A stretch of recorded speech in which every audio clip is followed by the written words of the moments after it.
Bismillahirrahmanirrahim and Assalamu alaikum. Welcome to Gohar Publishers. This is Hamna bint Shehzad. Our motto is redefining the geography of education through digital resources for conceptual learning. Dear teachers and dear students, आज के इस video lesson में हम देखेंगे अपनी Gauhar English book 2 का unit number 6 जो कि हमारे पास है द टॉर्टाइज एंड डक्स। आइए तो चलते हैं इस यूनिट की रीडिंग की तरफ। जी dear teachers and dear students, जैसे कि आपको पेज नंबर 51 स्क्रीन पे नज़र आ रहा है। पेज नंबर 51 पे अगर आप देखें तो आपके पास एक तस्वीर नज़र आ रही है। आपको इस तस्वीर को देखकर क्या लगता है कि ये जो हमारे पास कहानी है ये किस बारे में हमारे पास कहानी है? इसको ध्यान से देखिएगा। इस कहानी के अंदर हमारे पास 2 डक्स हैं और एक हमारे पास टॉर्टाइज है। जी, कहानी को देखते हुए मुझे बताइए कि ये कहानी किस बारे में है? बिल्कुल ठीक कहा आपने, कहानी एक टॉर्टाइज और 2 डक के बारे में है। तो चलिए अब करते हैं reading.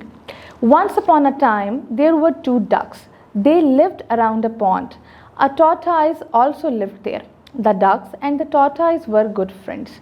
The tortoise was very funny. It made them laugh all the time.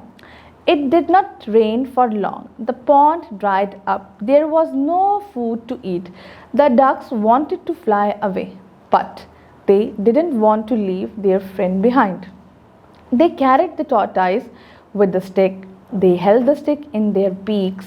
The tortoise also held the stick with its strong jaws. In this way, they reached a beautiful valley. They started living there happily. जी, तो आइए चलते हैं अब इसके Urdu translation की तरफ। एक दफ़ा का जिक्र है, 2 बतखें थीं। वो एक नदी के किनारे रहती थीं। एक कछुआ भी वहाँ रहता था। बतखें और कछुआ आपस में बहुत अच्छे दोस्त थे। कछुआ बहुत मज़ाहिया था।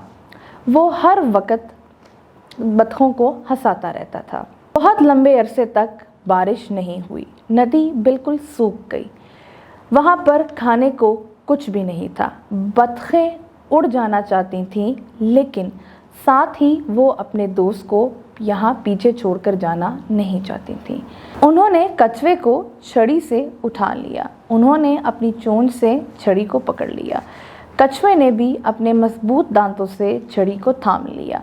इस तरह से वो एक खूबसूरत वादी में पहुंच गए और वहाँ खुशी खुशी रहना शुरू कर दिया। जी डियर स्टूडेंट्स, अब हम चलते हैं अपनी ग्लॉसरी की तरफ। जी, ग्लॉसरी से हमारे पास मुराद है कि हमारे वो वाले वर्ड्स, वो वाले मीनिंग्स जो कि हमारे लिए मुश्किल थे और नए थे और हमने इस चैप्टर में सीखे। जी, टॉर्टाइज क्या होता है? टॉर्टाइज हमारे पास एक एनिमल होता है जो कि आपका पानी के पास रहता है और ये एनिमल वो होता है जिसकी कमर के ऊपर एक हार्ड शेल होता है। पॉन्ड आपके पास नदी, यानी कि एक ऐसा स्मॉल एरिया जहाँ पर वाटर होता है। होल्ड का मतलब है किसी चीज़ को पकड़ना, टू कैरी समथिंग। रीच का मतलब है कहीं पहुँचना, अराइव। ठीक है जी, अब मुझे ये बताएं कि ये जो स्टोरी हमने पढ़ी है, इस स्टोरी में what quality make the tortoise a good friend? Yes, tortoise एक अच्छा दोस्त क्यों था? Tortoise is basically a good friend because he was very funny and ठीक है, वो बहुत फ़नी था। It made them laugh all the time. आगे, which part of the story did you like the most? अगर आपको ये कहानी पसंद आती है तो इस कहानी का कौन सा हिस्सा है जो आपको पसंद आया? जी, इस कहानी का वो हिस्सा जिसमें वो डक्स जो होती हैं वो टॉर्टाइज की हेल्प करती हैं। वो अकेले फ्लाई अवे करना नहीं चाहती, वो टॉर्टाइज को अपने साथ लेकर जाती हैं डक एक स्टिक की मदद से। वो बहुत अच्छा लगा। जी डियर टीचर्स, ये थी हमारा आज का वीडियो लेसन। इस वीडियो लेसन में हमने देखी अपनी रीडिंग को। आई होप आपको ये लेसन पसंद आया होगा। एक नए लेसन के साथ हम फिर मिलेंगे, तब तक के लिए अल्लाह हाफ़िज़।